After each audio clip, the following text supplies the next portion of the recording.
Selamat pagi para pemirsa dimanapun Anda berada. Good morning. God bless me and God bless you. Mungkin Anda nontonnya sedang di waktu malam. Saya tetap katakan good morning, karena good morning memiliki arti spiritual yang sangat positif untuk bagi kita semua. Pemirsa, acara yang saya buat selalu di dalam kerinduan saya bisa menjadi breakthrough. Sebab our God, our Jesus is the God of the breakthrough. Jesus is the God of the breakthrough. Dan itu ada ayatnya. Sekali lagi, dan itu ada ayatnya.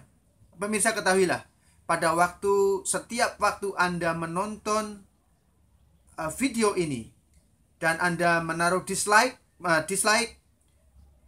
sesuatu akan terjadi pada hidup Anda. You will know it. And when you make your thumb like this, ketika jempol Anda dibeginikan, itu berarti Anda setuju dengan doa-doa, dengan acara-acara yang diadakan oleh International Intercessor Church. Saya pribadi tidak gila untuk semua orang yang nonton acara ini harus semuanya like. Dislike pun boleh. Itu tergantung Anda. Tetapi saudara tahu, kalau Anda punya Facebook dan Anda dimasukkan ke dalam grup-grup, itu berarti Anda sudah di-initiated. Demikian juga pada waktu Anda begini, acung jempol atau dislike atau like, itu memiliki makna spiritual. Begini artinya Anda like berarti juga mengaminkan apa yang disampaikan dalam video ini. Dan itu akan terjadi. Berkat atau kutuk. Kutuk atau berkat. Pemirsa, kembali. Saya berharap bahwa acara yang ditayangkan dari International Intercessor Church selalu menjadi breakthrough bagi Anda dan bagi saya. Mungkin ekonomi Anda sedang terpuruk, tapi our God is the God of the breakthrough. Mungkin Anda telah salah langkah. Anda orang Kristen tapi pergi ke dukun. Pemirsa, itu jelas salah langkah di hadapan Tuhan. Di dalam Alkitab ada seorang raja bernama Saul. Dia pergi ke tukang peramal. Dia pergi ke tukang pemanggil arwah. Dia pergi ke perempuan tukang pemanggil arwah, tukang peramal. Dan itu sangat jahat di mata Tuhan. Dan Saul tidak bertobat dengan sungguh-sungguh. Pertobatannya pura-pura. Tetapi Raja Daud juga melakukan kesalahan. Tetapi Daud berbeda. Daud bertobat dengan sungguh-sungguh. Perbuatan dosa Daud juga sangat fatal. Mengapa? Karena Daud berselingkuh dengan istri panglima tentara yang setia kepada Raja Daud sendiri, yaitu istri Uria. Daud berselingkuh dengan Betseba hingga punya anak. Dan itu di mata Tuhan sangat jahat sekali. Sehingga anaknya dari perselingkuhan tersebut pun meninggal atau mati. Pemirsa, saya akan tunjukkan bahwa Allah kita, Tuhan kita, Yesus kita, our God is the God of the breakthrough. I'm so excited. Kita buka di dalam 1 Tawari 14, 1 Tawari 14, pasal 14, ayat yang ke-11. Lalu majulah ke Baal Perasim, dan Daud memukul mereka kalah di sana. Karena ada the God of the breakthrough, sehingga Daud memukul kalah musuh-musuhnya. Berkatalah Daud, Allah, Yesus kita, telah menerobos musuhku dengan perantaraanku. Tuhan memakai Daud untuk menerobos kepertahanan musuh dan mengalahkan mereka semua. Seperti air menerobos. Pemirsa, kalau banjir, kalau hujan, itu ada pohon banyak. Dan ada air banjir. Itu airnya menerobos Ini pohon, ini banjir, ini air, atau mungkin nggak banjir, ini hujan. Airnya menerobos pepohonan, Saya harap Anda tahu maksudnya.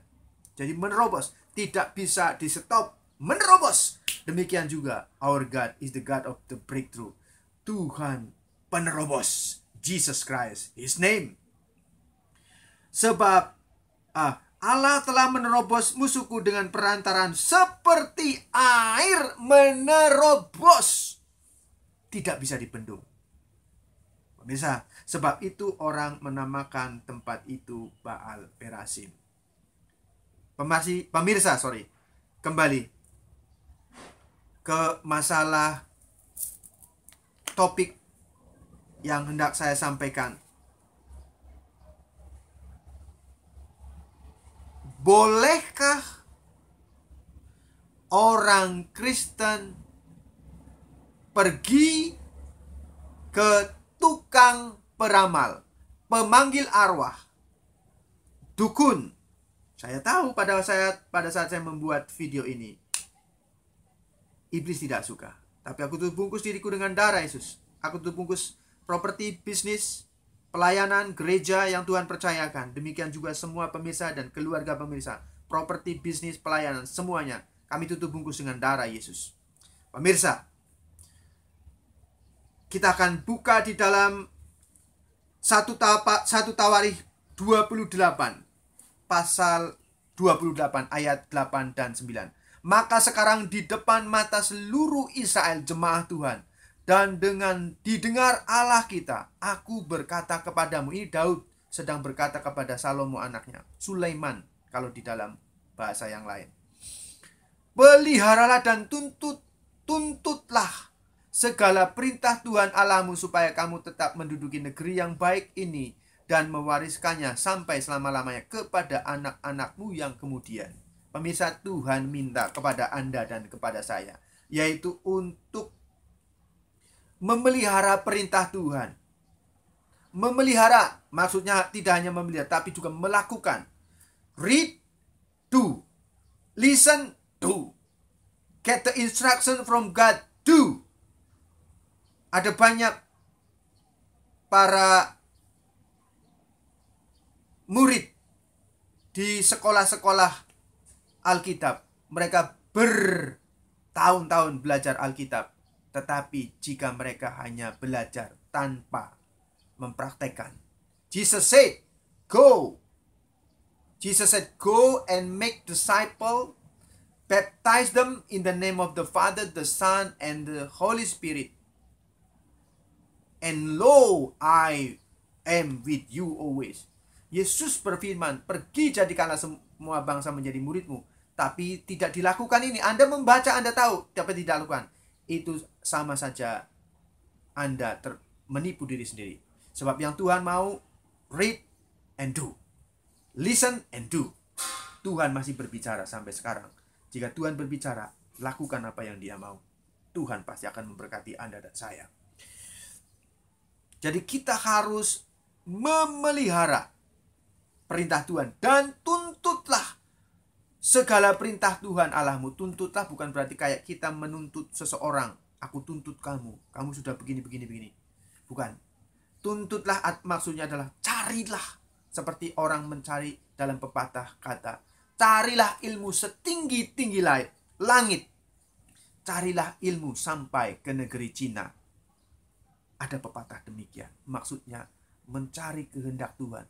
Mencari tahu kemauan Tuhan. Mencari Tuhan sendiri. Sehingga kita akan mewariskan hal-hal yang baik sampai selama-lamanya kepada anak-anak cucu kita. Mewariskan karakter kita yang baik. Rasa hormat kepada Tuhan. Itu juga mewariskan hal-hal yang baik kepada Tuhan. Demikian juga semua berkat kemurahan Tuhan kita wariskan kepada anak-anak cucu-cucu kita. Kepada generasi-generasi berikutnya. Dan engkau anakku Salomo, kenallah Allahnya ayahmu dan beribadalah kepadanya dengan tulus ikhlas dan dengan rela hati.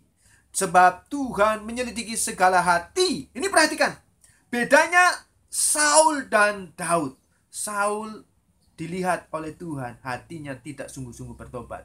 Dan Daud dilihat oleh Tuhan, sungguh-sungguh bertobat. Anda seterpuruk apapun, kalau Anda bertobat, Tuhan akan memulihkan Anda. Tuhan akan mengembalikan kemakmuran, kemuliaan di dalam kehidupan Anda. Sebab Tuhan menyelidiki segala hati dan mengerti segala niat dan cita-cita. Jika engkau mencari Dia, maka Ia berkenan ditemui olehmu. Tetapi jika engkau meninggalkan Dia, maka Ia akan membuang engkau untuk selama-lamanya. Mari kita berdoa. Saudara, Anda bisa ikutin saya. Saudara bisa tumpangkan tangan ke atas layar video ini. Bapa di sorga, di dalam pribadi Tuhan Yesus Kristus, aku minta anugerah-Mu untuk aku selalu mencari Engkau, supaya Engkau tidak membuang kami selama-lamanya. Untuk mencari Engkau, beri kami anugerah-Mu untuk selalu mencari Engkau, bersungguh-sungguh melakukan, memelihara perintah-Mu dan menuntut mencari perintah-perintah-Mu dan kehendak hati-Mu, supaya anak-anak cucu kami bisa mewarisi kebaikan-kebaikan yang Kau berikan kepada kami sampai generasi-generasi berikutnya. Supaya kami selalu, Tuhan, supaya kami tidak pernah meninggalkan Engkau. Dalam nama Yesus kami minta anugerah-Mu. Sebab kalau kami meninggalkan Engkau, maka Engkau pun akan membuang kami selama-lamanya. Demikianlah firman Tuhan. Karena itu Tuhan, kami bertobat. Tuhan, kami bertobat. Apapun dosa-dosa yang kami sadari maupun yang tidak kami sadari, Tuhan, kami mohon ampun dan bertobat. Dan kami mohon pemulihan yang daripada-Mu. Beri kepada kami Tuhan anugerah-Mu untuk pergi dan tidak berbuat dosa lagi. Di dalam nama Tuhan Yesus Kristus. Amin. Pemirsa, sekali lagi, Anda orang Kristen, tapi Anda sudah pergi ke dukun. Bertobatlah. Dan ketemu dengan hamba-hamba Tuhan. Kalau Anda ada di Indonesia, cari hamba-hamba Tuhan. Sebab setiap peramal, dukun, mereka tentu bisa meramal kehidupan Anda di masa lalu, di masa sekarang. Tetap mereka bisa 99% bisa benar apa yang disampaikan oleh dukun atau peramal tersebut. Tapi kalau untuk yang akan datang, harus diragukan. Sekali lagi, harus diragukan. Dan yang jelas, dukun, peramal pasti menjanjikan untuk menolong Anda dan menjanjikan hal-hal yang baik akan menimpa Anda. Tetapi sesungguhnya Anda sudah tidak berkenan di hadapan Tuhan. Sekali lagi, Anda sudah tidak benar di hadapan Tuhan. Anda harus bertobat. Sebab dukun, peramal menggunakan roh peramal, tetapi hamba-hamba Tuhan menggunakan Roh Kudus, yaitu rohnya Tuhan sendiri. Terima kasih. Pergilah ke gereja, ke hamba-hamba Tuhan yang terdekat dengan tempat Anda. Kalau Anda ada di Hong Kong, juga pergilah ke hamba-hamba Tuhan untuk bertobat dan doa pelepasan. Sebab setelah Anda pergi ke dukun, ada negatif impact yang terjadi ke dalam hidup Anda dan Anda harus dilepaskan dari semua itu. Ketemu Anda, kalau Anda mau ketemu saya, WhatsApp di 6575 0497 atau inbox di IIC, International Intercessor Church Hong Kong. God bless you and see you.